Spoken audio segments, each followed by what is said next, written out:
Dear viewers, welcome to a new episode of Blended Tove. In 1933, Donald Triplett was born to a prestigious family in the American state of Mississippi.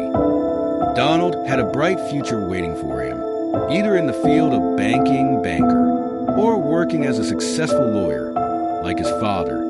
But since childhood, the parents noticed that the boy was different. Donald's family saw him as a special child from those around him, despite the fact that he showed signs of intelligence, such as, for example, that he knows how to think very well and knows how to memorize very well, except that he was an isolated child, not making social relationships with those around him, having tantrums. When there was any change in his life routine, even if it was a simple change in the details of his day, at that time, doctors were dealing with this type of symptoms as preludes to schizophrenia, and this is a difficult mental illness to deal with even in our time. What about the 30s of the 20th century? That's why it was natural for Donald to be transferred at that time to a nursing home. The problem is that his family began to notice that his condition was not improving in the institution. It was getting worse. He had been living there for a year, and his isolation was increasing, and his condition was deteriorating every little while. Every day, the family was confused, so they took him to the most famous doctor specializing in this field, Leo Kanner. So, did this specialist get a result? The truth is, no. Leo thought that the criteria for diagnosing schizophrenia did not apply to Donald. Well, that's good news. The boy doesn't have schizophrenia. The problem is that the specialist couldn't find an alternative diagnosis. In fact, there wasn't a doctor on the entire planet who could tell you the correct diagnosis. And that's because Donald simply had a condition that hadn't been given a name yet. Leo does not despair. He decides to continue trying to diagnose and treat this child. He will continue like this until 1943, and he surprises the world with his observations about Donald's case. And not only Donald, he has 10 other children, all of whom share one pattern. Children whose language development is delayed, and the matter may develop with them to the point that they become nonverbal. They do not speak. These children are very sensitive to any change that occurs in their daily routine, and also, they tend to be lonely. It is difficult for them to interact with those around them. They understand those around them with difficulty, because Donald was the first case that Kanner encountered. He calls him in the research paper, Case 1. Donald will be the first person to be diagnosed with autism. The first recorded description of a child with symptoms of autism dates back to 1799, a long time ago. Even the word autism, which was there by the way, except that it was describing children who were still in the early stages of schizophrenia, meaning a name that describes a completely different psychological condition. After Leo Kanner's study, a description of this disease or condition spread as infantile autism or Kanner syndrome. Let me ask you a question. What is the cause of autism? Because we sat and talked about the subject and forgot the causes, a dramatic exit and an epic return, and I'll tell you, the truth is that there are a lot of myths that try to explain autism. Some considered its causes to be causes such as poisoning, for example. Someone poisoned by mercury or lead. Some saw it as demonic possession. But the cruelest myth, which Leo Kanner contributed to spreading, is that he considered autism to be a problem in upbringing, a problem caused by mothers, or as he put it, the coldness of mothers' feelings towards their children. This, in one way or another, according to him, creates emotional deprivation in children and pushes these children to isolate themselves. Although Donald discovered what he had, because his family was taking care of him, who did not listen to the doctors at the time and decided to release him from the hospital, which they thought would increase his isolation, and to search for specialists until they found a diagnosis that they were comfortable with. Kanner's explanation would spread widely and would gain supporters like Dr. Bruno Bettelheim. This man believed that the treatment for autism, which he described as patentectomy, is the removal of the parents. Let me tell you that this is what happened to Donald. When Donald was released from the hospital, he moved to live on an isolated farm with a substitute family other than his own for a long time before he could return to his family. This theory would later be known as the refrigerator mother, a theory that would put the parents of autistic patients in the dock, and the theory would spread all over the world. Let me tell you that in the 40s, and at about the same time as Kanner's research, a different theory would emerge. Austrian Hans Asperger will publish his doctoral thesis. After studying 200 children, he will focus on only 4 children. These are children with limited social skills. Their adherence to routine is very violent. But in addition to all of this, they have exceptional skills. They remember everything. They have skills in mathematics and science. They have intelligence that is almost supernatural and better verbal skills. Children who are distinct from the children studied by Kanner. Children who speak, according to his expression, like adults. This made Asperger describe them as having the characteristics of little scientists. Asperger called this condition autistic psychopathy, but Al-Muradi did not classify it according to Kanner's method. He did not see any disability or impairment in any of the children in this study. On the contrary, he saw in them a difference in personality, or as he put it, exceptional human beings. We are the ones who must treat them exceptionally. The problem is not with them. The problem is not in them. The problem is not that they do not know how to talk to people. No, it is people who do not know how to talk to them. And he began to think about educational treatment for them, taking into account the special differences they face. Asperger will reject the idea of isolation and the asylum and will say, in fact, Asperger was not only sympathetic to these children, but he saw himself in them. He saw his childhood in them as an isolated and lonely child, very talented in languages, but failed at making friends because he is a stranger. For example, when he expressed himself, he spoke in the third-person form, meaning Hans did this, Hans said that, even though he is Hans. Even if these were not enough traits for him to be diagnosed and become like them, they would enable him to sympathize with them and understand them. Asperger's research was in German. Therefore, it was spread in a narrow area, while Kanner was its publisher in America, and the research remained in English, so its chance of spreading was greater. This spread would establish one narrative about the cause of autism and its treatment for a very long period until the 60s, when a man named Bernard Rimland came in 1964 and published a book that was a milestone in autism research. This book criticized the ideas of Leo Kanner and stigmatized mothers by accusing them of being the cause of the suffering that these children were exposed to. Rimland would suggest organic causes that explain autism, changes that occur in specific areas in the brain of the afflicted, areas such as the cerebellum and the limbic system. Rimland was motivated by more than curiosity and scientific glory. Just like Asperger, Rimland used to ask himself every day, am I the reason my son suffers from autism? That's why, after devoting his entire life to understanding the disease, he rejected any easy explanation that blames the parents for a disease that needs much more study. In the late 60s, Kanner would be forced to admit his mistake. He would say that he had misunderstood when he attributed the entire problem to the parents. Rimland's story would be repeated again with another British psychiatrist. She saw that the work of Kanner and Rimland alone was not enough to explain her daughter's condition, who also suffers from autism. Indeed, in 1981, a year after Asperger died, the scientist Lorna Wing would revive Asperger's research and publish it more widely. She would be credited with changing the name of the condition discovered by Asperger from autistic psychopathy to Asperger syndrome. Here, autism, thanks to the efforts of Asperger, Rimland, and Lorna, would begin a new phase of re-exploring it from the beginning. The truth is that despite all the efforts of autism scientists to create a general case for this condition and explain it, but when all the efforts are applied on the ground, they stumble upon a very simple sentence that any psychiatrist repeats. Any doctor who has dealt with autism since the days of Kanner until now will tell you that no autistic person is like another. Every scientific effort moves us a step and reveals part of the problem, but it does not provide a final explanation. The symptoms of the disorder differ from one patient to another.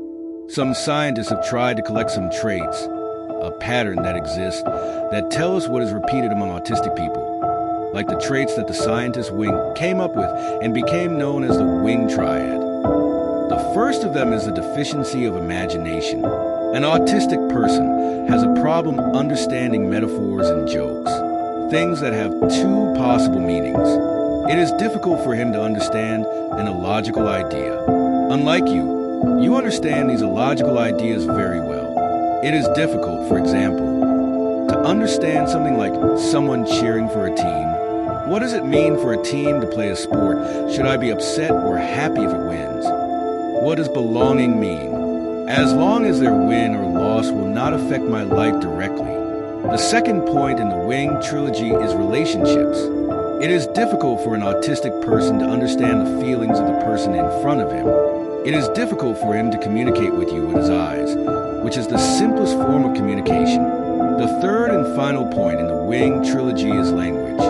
If we consider the most important pillar in social communication to be language itself, its development is delayed in an autistic patient, and some do not even develop verbal skills. People who can be.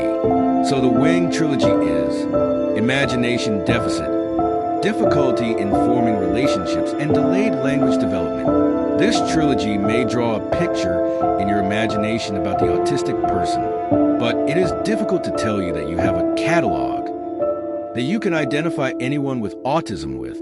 Yes, autistic people agree on many symptoms, but they also differ in many symptoms.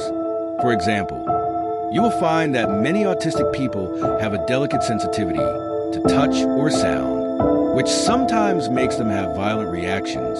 But on the other hand, you may find some people with autism suffer from the exact opposite: no sensitivity to touch or sound, a lack of sensory sensitivity, to the point that there is an invention called the hug machine, a special machine to hug the autistic person and relieve his stress. But at the same time, he is the one who can control it in the way that suits him. You will also find a patient who did not develop any language skills since childhood, but he met another patient who was able to develop his language and use complex words until he became a famous writer and public speaker like Temple Grandin, who wrote more than one book, the most famous of which is My Life with Autism. And she is, by the way, the one who invented the hug machine, which I am telling you about, the hug machine. You will find someone with autism who is able to live alone, independently, while another one always needs care from those around him. You will also find those who have defied all these classifications, so they gathered under a random classification, which is unspecified developmental disorder, for cases that have some of the criteria for autism, but there are criteria that they do not exceed. This is a clear admission from science that autism is difficult. It is difficult for us to say that this is a disease, and these are the people who suffer from autism. That is why a very important term appeared in 1994, which is the autism spectrum, because there are many colors of autism. They have a specific place within a wide and diverse spectrum of autism cases. That means that all countries can be said to be afflicted with the autism spectrum, but each one has a color. The truth is that up until now, this is a quarrel between scientists. As for the average person, who is not a doctor and is not afflicted with autism, and is not from the family of the afflicted, he will take his definition of this disease from the furthest place possible. From where? From art, my dear. What? From cinema. One of the things that is interesting to think about, before the term autism spectrum appeared in the way we know it, specifically 6 years before, in 1988, the highest grossing film in America, it is the movie Rain Man, with global profits of $412 million. The movie Rain Man revolves around Raymond, who suffers from autism, who has problems communicating with people, but he has mental superpowers. He has an extraordinary memory and a powerful brain. He can memorize everything that happened on any day, on any date, at what time. His brain is a computer. He can do complex calculations like that. He reads the encyclopedia like that for fun. Autistic genius, autistic savant, according to The Guardian, because of his strength and prevalence. He is difficult to estimate.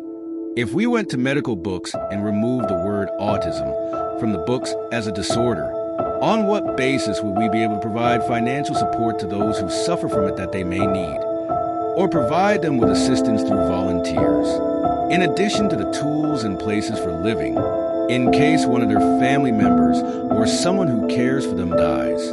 For example, many of those with autism spectrum disorder suffer from mental disability, and some of them have ADHD, attention deficit hyperactivity disorder, in addition to being susceptible to other psychological illnesses, such as anxiety and depression. If we deal with them as different people, that's a good thing. It's something that deserves support. It's something we should always try to do. But also, if we treat them as completely different people, that's unfair.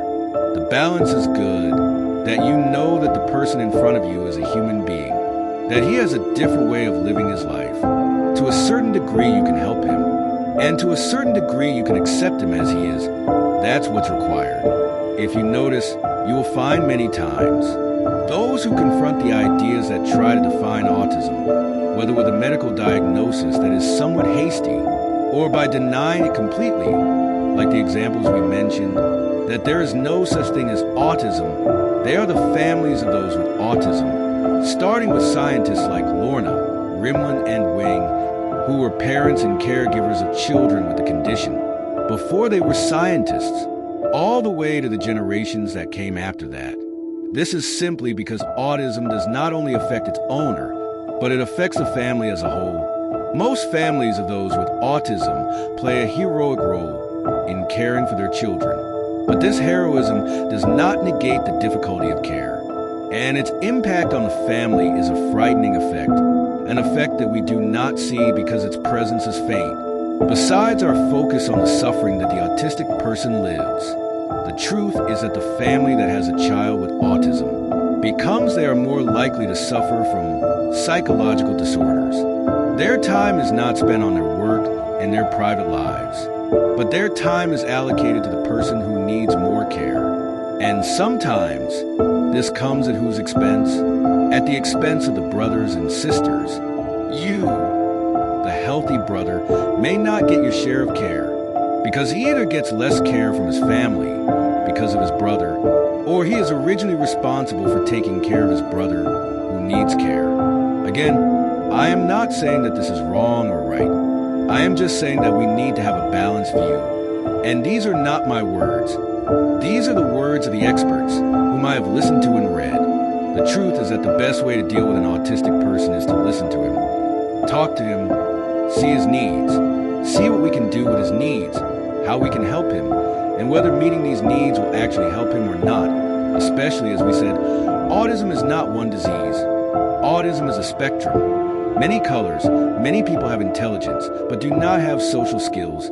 Many people are unable to speak, but have linguistic eloquence. In order to be able to say that someone has autism, this is already a difficult process.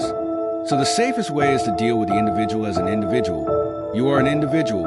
Let's discuss and talk with each other, and try to reach what can help you, and what can hurt or harm you after talking to him. The truth is that medicine deals with autism as a condition that we can study medically.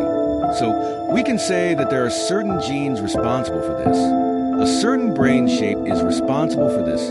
We can do that, but on a medical level. We don't deal, as I understand it, with autism as a disease. We deal with autism as a disorder. What is the difference between a disease and a disorder? And we know what the disease is. That is, when a certain person has a certain disease. So we know its causes and we know what its treatment is. But the disorder, the issue is not very clear.